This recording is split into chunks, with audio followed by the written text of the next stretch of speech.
warahmatullahi wabarakatuh. Shalom, Om Swastiastu, Namo Buddhaya, salam kebajikan. Halo teman-teman semuanya, saya Amira Alula di sini bersama saya Aurelia Fania Findri yang akan menemani kalian selama beberapa menit ke depan untuk menemukan fakta-fakta menarik dari tokoh yang sangat berjasa di sekolah kita SMP Negeri 32 Surabaya. Benar nggak nih Fania? Benar. Teman-teman penasaran nggak siapa sih? Penasaran nggak? Wah, penasaran banget ya Mira. Gimana kalau langsung kita panggil aja ya? Iya boleh, mari kita sambut Ibu Dini Hastanti SPD MPD.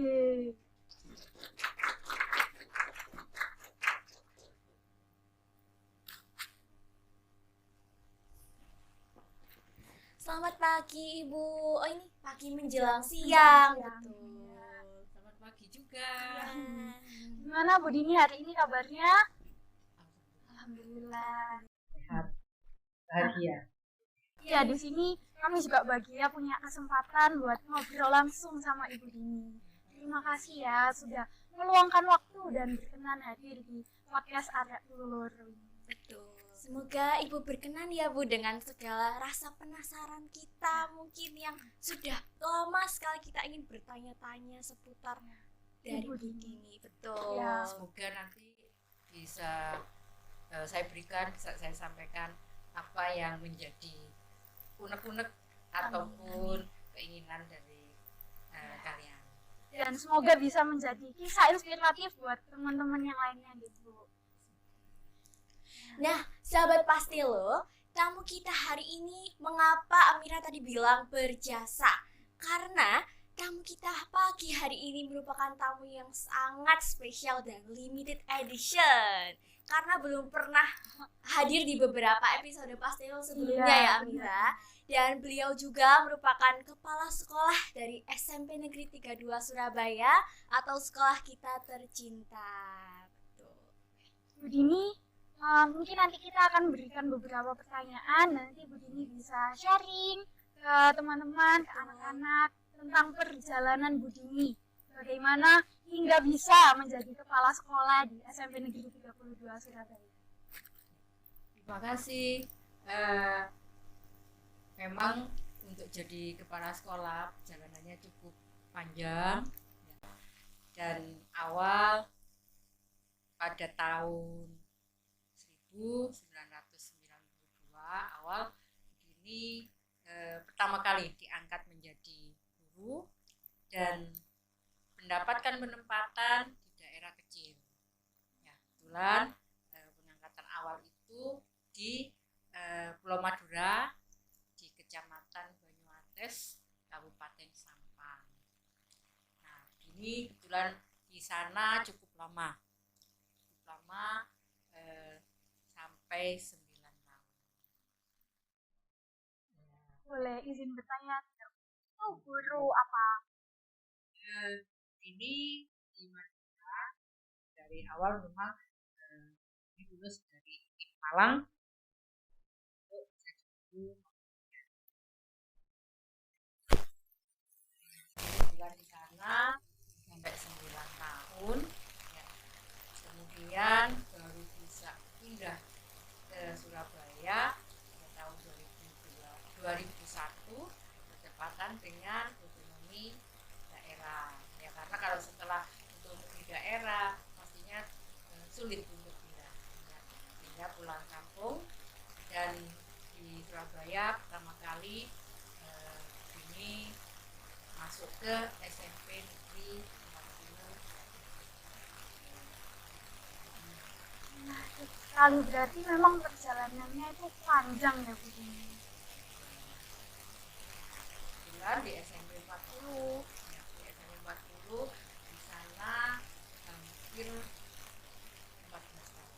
Ini lama ya. Hampir 14 tahun. Kemudian mengikuti tes untuk menjadi kepala sekolah, seleksi untuk menjadi kepala sekolah. Nah, sehingga pada tahun 2014 diangkat menjadi kepala sekolah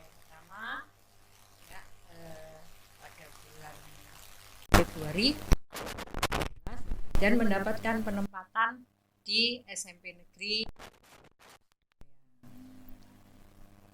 SMP 46 Surabaya. Ini Bu Dini hampir 6 tahun.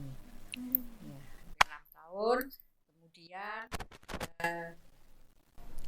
dimutasi atau dirotasi ya, pergantian kepala sekolah dan mendapatkan atau ditugaskan di SMP Negeri 21. Oh, SMP Negeri 21 kan deket sini ya. Betul. Iya. SMP-nya Pak Wali Kota lagi. Iya benar. Ya, kebetulan ini. Terus baru pada tahun 2000 sampai dengan tahun 2023, mulai tahun 2019 sampai 2023.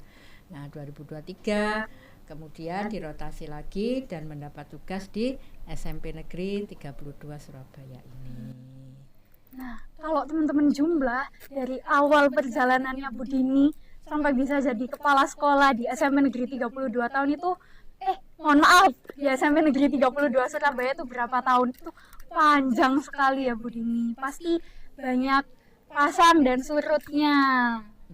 Nah, kemudian kira-kira kalau selama di 32 ini ada momen paling berkesan tidak buat Bu Dini? Pasti ya, dimanapun kita pasti ada sesuatu, ada momen yang membuat kita sangat-sangat terkenang dengan itu.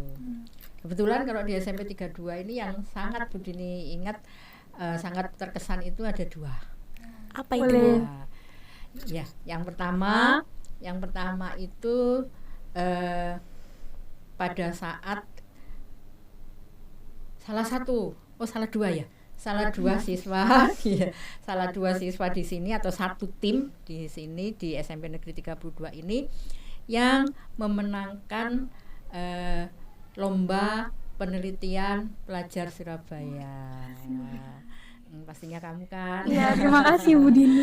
Ya, jadi karena angan-angannya Bu Dini dari awal itu pingin gitu ya, karena dianggap kalau sekolah siswa-siswa di sekolah yang agak minggir-minggir, tapi sebenarnya kita termasuk di tengah ya. Iya, kita di tengah kota. Tapi selama beberapa tahun itu lomba penelitian pelajar Surabaya, kalau dulu istilahnya peneliti belia, itu selalu yang banyak mendapatkan juara mesti dari sekolah-sekolah negeri itu yang favorit dan sekolah-sekolah swasta. Nah, sehingga pada saat itu menjadi momen yang sangat membanggakan lah bagi Bu Dini, sehingga sempat waktu itu Bu Dini karena posisi waktu itu sedang dinas luar, sehingga meredam sampai di rumah langsung yes, siswaku juara gitu. Nah, membanggakan sekali.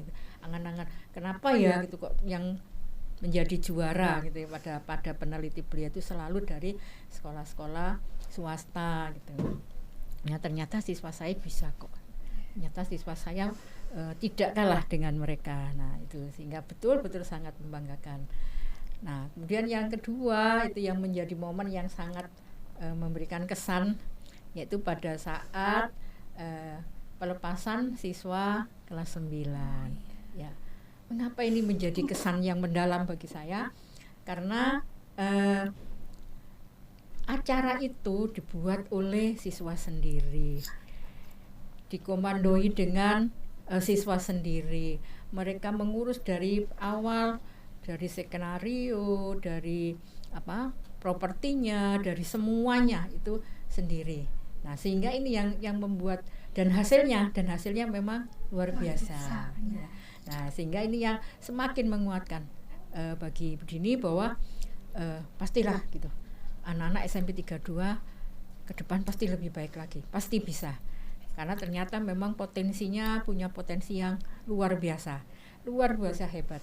Nah, sehingga dengan adanya momen ini, insya Allah setidaknya teman-teman atau adik-adik kelasnya itu bisa tahu, oh begini ya, berarti besok bisa membuat kreativitas yang lebih lagi, yang lebih membanggakan lagi. Karena setelah kita share ke medsos gitu ya, banyak sekali yang memberikan pujian, dukungan, dan luar biasa. Hebat memang anak-anak SMP 32.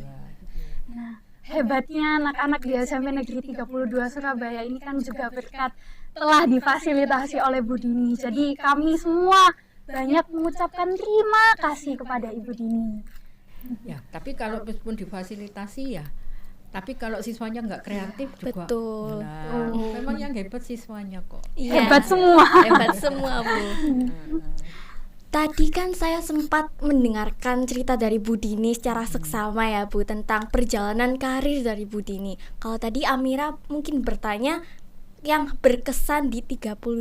Kalau sekarang saya mau bertanya nih, Bu, ada atau enggak sih, Bu, momen yang berkesan selama Ibu menjalani karir tersebut? Ya, yang pasti di masing-masing tempat bertugas pasti ada kesannya, ada kesannya. Betul. Sehingga memang kalau yang pertama pada saat saya ditugaskan di Madura, karena di daerah kecil di mana siswanya, ya siswa itu juga mayoritas orang tuanya itu adalah sebagai TKI. Nah, sehingga kebanyakan mereka tidak ditunggu atau tanpa pendampingan orang tua. Tetapi walaupun di daerah kecil, di sana semangat mereka juga luar biasa. Ya, jadi ada yang dari gunung gitu ya, tetap sekolah dengan semangat. Bahkan ada yang dengan jarak beberapa kilometer itu dengan jalan kaki. Nah, yang ada sesuatu di sana ternyata tidak seperti yang dugaan Bu Dini awal ya. Kalau daerah itu anak di daerah itu ya gak sepinter-pinter anak kota gitu ya. Nah, ternyata di sana luar biasa. Ya, saya mempunyai siswa dulu di sana itu yang pinter dan dia multi talent. Semuanya gitu ya. Bisa. Di prakarya dia bisa, seni juga, olahraga gitu ya, di akademiknya gitu. Yang sempat saya ingat waktu itu karena masih ada ujian nasional ya. Nah, ujian nasional. Dia tahu, Bu, saya salahnya satu. Matematika salah satu, salahnya karena ini. Nah, ditunjukkan. Nah, ini. Nah, alhamdulillahnya dengan dia tahu, berarti kenapa kok bisa terjadi seperti itu? Saya tadi tergesa-gesa ngitungnya, kurang teliti. Dia tahu kesalahannya. Dan ternyata dia juga menjadi siswa, kalau dulu istilahnya siswa teladan ya. Nah, siswa teladan juga di Kabupaten Sampang. Kemudian melanjutkan ke Akademi Gizi di Malang gitu ya. Nah, setelah pindah ke Surabaya, dari Surabaya kalau kesannya yang di SMP Negeri 40 itu karena di SMP Negeri 40 itu kan di pinggir ya, tempatnya termasuk pinggiran karena belakangnya sekolah itu sudah masuk Kabupaten Gresik. Ya, gitu. Nah, dulu di sekolah itu hanya sebagai sekolah untuk sementara saja biar bisa masuk. Nah, setelah masuk semester genap mereka pindah. Nah, sehingga kami waktu itu dari Bapak Ibu guru berpikir begini, ayo bagaimana ya supaya anak-anak nggak pindah ya gitu. Nah, akhirnya diberi banyak, ayo kita coba kegiatan ini, kegiatan. Nah, akhirnya setelah banyak kegiatan gitu ya, siswa itu akhirnya nggak mau pindah. Jadi pada saat diminta orang tua untuk pindah dia mau. Saya tetap mau sekolah di sini walaupun jauh. Nah, iya. Ternyata salah satunya itu. Nah, itu menjadi pembelajaran juga, ya. Nah, ternyata konsepnya di situlah. Kalau sekolah itu biar diminati ya oleh peserta didik, berarti kita harus membuat sekolah itu menjadi sesuatu yang beda.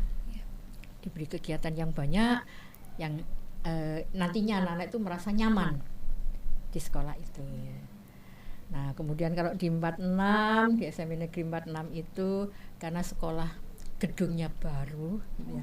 Gedung yang baru sehingga awalnya sekolah SMP Negeri 46 itu masuk sekolah satu lokasi. Nah, jadi satu tempat ini ada SD-nya, ada SMP-nya. Kemudian dipindah ke tempat yang lebih ke pinggir jalan. Dan di sana yang terkesan itu ternyata anak-anak juga semangat pingin punya sekolah yang lebih luas.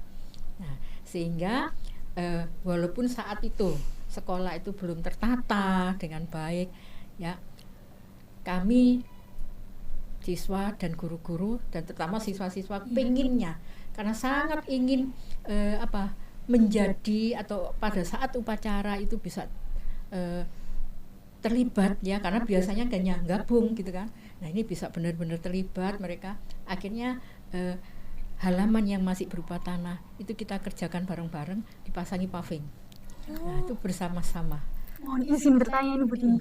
Masangnya sendiri dari sekolah sama-sama. Iya, dengan anak-anak. Karena saling inginnya untuk bisa melaksanakan upacara pada saat itu untuk upacara 17 Agustus. Nah, jadi luar biasa itu yang menjadi semangat ya. Akhirnya Bu Dini juga bersemangat sekali untuk ke situ. Nah, walaupun sampai di rumah gitu ya. Sampai di rumah tangannya ya apal ya. Itu yang ini. Jadi lebih banyak terkesan itu kalau bersama anak-anak. Iya. Ya. Kemudian yang di SMP 21 itu yang paling berkesan adalah mengubah tempat sampah. Jadi lahan itu menjadi tempat pembuangan sampah menjadi taman. Nah, itu yang akhirnya luar biasa di situ. Ya, ternyata juga bisa ya gitu. Nah, sehingga di sana akhirnya kita pasang gazebo, pasang untuk tempatnya komposter, kemudian dipindahkan greenhouse-nya ke taman itu, nanam sendiri bersama-sama. Jadi tiap sore itu anak-anak gantian gitu, ada yang pengen pulang ya pulang, tapi ada yang ikut siram-siram gitu. Bu Dini juga ikut lah. Bisa dulu ya. Karena itu jadi hiburan juga kan, jenuh Iya, sore betul. akhirnya ke taman gitu. Gimana nih, keren banget ya sih, perjalanannya. seru sekali. Kisah inspiratif Bu Dini ini bisa teman-teman jadikan motivasi Betul. juga ya, untuk membangun semangat di dalam diri teman-teman untuk selalu mengingat bahwa dari yang kecil juga bisa menjadi besar. Benar nggak, Pak? Betul sekali. Dan juga bisa memulai itu segala sesuatu secara bersama-sama. Ya.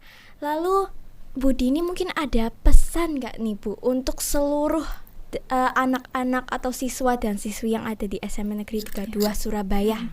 Ini yang penting. Oh, penting. Yang penting. Pentingnya masa muda itu tidak akan terulang kembali.